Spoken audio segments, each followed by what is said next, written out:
22 सितंबर 1998 25 साल के श्री प्रकाश शुक्ला को यूपी की एसटीएफ ने गाजियाबाद में मार गिराया था।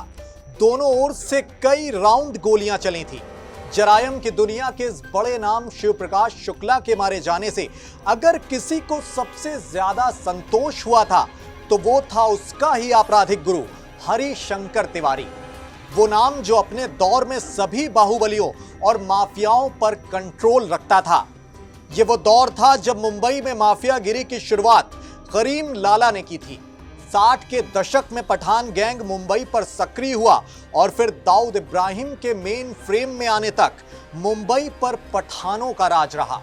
दाऊद ने कभी अपने आका रहे करीम लाला के साम्राज्य को पूरी तरह से ध्वस्त कर दिया। माफियागिरी की आंच बदलते वक्त के साथ उत्तर प्रदेश तक भी पहुंची। इस सूबे की बात की जाए तो यहां माफियागिरी की शुरुआत हरिशंकर तिवारी के हाथों ही हुई मानी जाती है। माफियाओं के बीच उन्हें बाबा का तमगा हासिल था। कोई भी बाहुबली हो, लेकिन हरिशंकर तिवारी से भिड़ने की कोई जरूरत नहीं कर पाता था। माफिया जगत में वो हर किसी के लिए सम्माननीय थे। लेकिन एक वक्त ऐसा भी आया जब करीम लाला की तरह ही उनके ही एक चेले ने उन्हें चुनौती दी। तिवारी को अपने जान बचाने के लिए तमाम मशक्कतें भी करनी पड़ी। जेपी आंदोलन के वक्त गोरखपुर विश्वविद्यालय में एक नाम तेजी से उभरा। वो नाम था हरिशंकर तिवारी का। तिवारी ने छात्र राजनीति पर अपनी बेहद तीखी पकड़ बनाई थी। वो बाहुबली था, लिहाजा उसके इर्द गिर्द की टीम लगातार बड़ी होती गई। उस दौर में हरिशंकर तिवारी को विशुद्ध रूप से सिर्फ बाहुबली के तौर पर शुमार किया जाता था। ब्राह्मणों के बीच उसकी खासी लोकप्रियता भी थी। उसकी अदावत हुई ठाकुरों के नेता वीरेंद्र प्रताप शाही से। दोनों के बीच अदावत इस कदर थी कि 80 के दशक में गोरखपुर में गोलियों की तड़तड़ाहट आम हो चली थी। शाही से तिवारी की कई बार खूनी जंग भी हुई। दोनों की तरफ से कई लाशें भी गिरी। इस अदावत का अंत तब हुआ जब वीरेंद्र प्रताप शाही की हत्या कर दी गई। उसके बाद से दोनों गुटों में जंग भी खत्म हो गई। हालांकि शाही से जंग के बाद बीच में तिवारी को खुद को बनाए रखने का नुस्खा समझ में आ गया।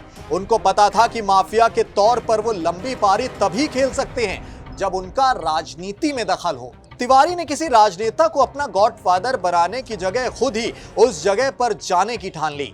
वो 1985 में गोरखपुर की चिल्लू पार असेंबली सीट से खड़े हुए। खास बात यह थी कि जब चुनाव हुआ तब तिवारी सलाखों के पीछे था। हिंदुस्तान की राजनीति में यह भी एक रिकॉर्ड है कि तिवारी वो पहला नेता था जो जेल के भीतर रहकर चुनाव जीतने में कामयाब हुआ।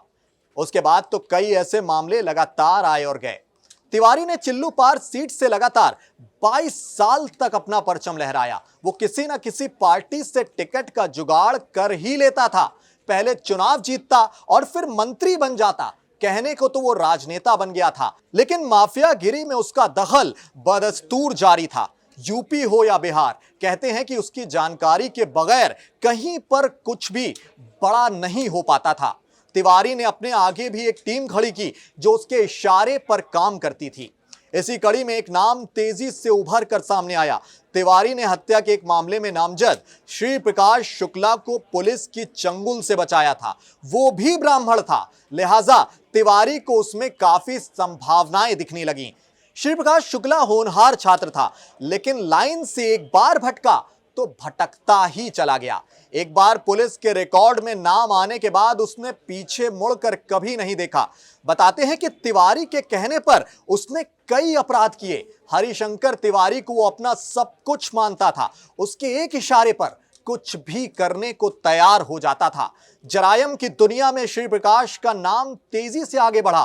कहते हैं कि 1997 में उसने तिवारी के कहने पर ही उनके कट्टर दुश्मन रहे वीरेंद्र शाही को सरेआम मौत के घाट उतार दिया था।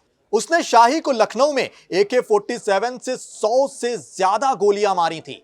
श्री प्रकाश बेलगाम हो चला था। मोकामा के सूरज भान के कहने पर उसने बिहार में जाकर एक मंत्री ब्रिज बिहारी प्रसाद को साल 1998 में सरेआम मौत के घाट उतार दिया। कहते हैं कि मंत्री को मारने का जिम्मा दूसरे शूटर्स को भी दिया गया था, लेकिन वो नाकाम रहे। उसने मंत्री की सुरक्षा को धता बताकर सरकारी अस्पताल में सरेआम उनको गोलियों से भून दिया। उस हत्याकांड के बाद श्री प्रकाश के नाम का सिक्का दौड़ने लगा, इतना कि उत्तर प्रदेश के तत्कालीन मुख्यमंत्री कल्याण सिंह तक की सुपारी उसने ले ली थी। इसी बीच उसकी तिवारी से अनबन हो गई।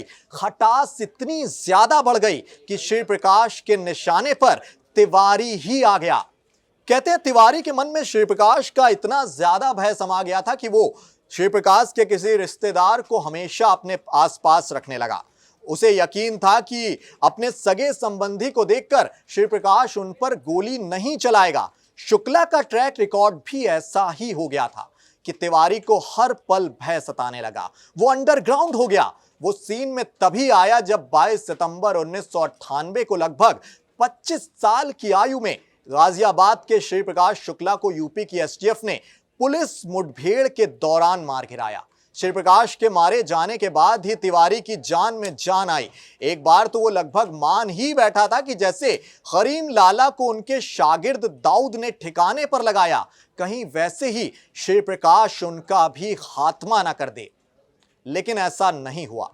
16 मई 2023 ये वो दिन था जब लंबी बीमारी के बाद 86 साल के हरिशंकर तिवारी ने अंतिम सांस ली। लेकिन वक्त दर वक्त सूबे की सियासत उन्हें किसी न किसी बहाने याद जरूर करती है। अखिलेश यादव ने अभी एक हालिया ट्वीट किया है, उसको लेकर खूब चर्चा है।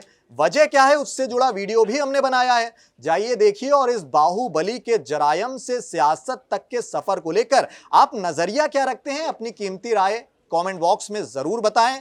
साथ ही देश दुनिया की ऐसी तमाम दिलचस्प, रोचक, ज्ञानवर्धक जानकारियों से खुद को अपडेट रखने के लिए इंडिया डेली के अलग अलग डिजिटल प्लेटफॉर्म से आप यूं ही जुड़े रहें। मैं प्रियंक वाजपेयी, शुक्रिया, नमस्कार।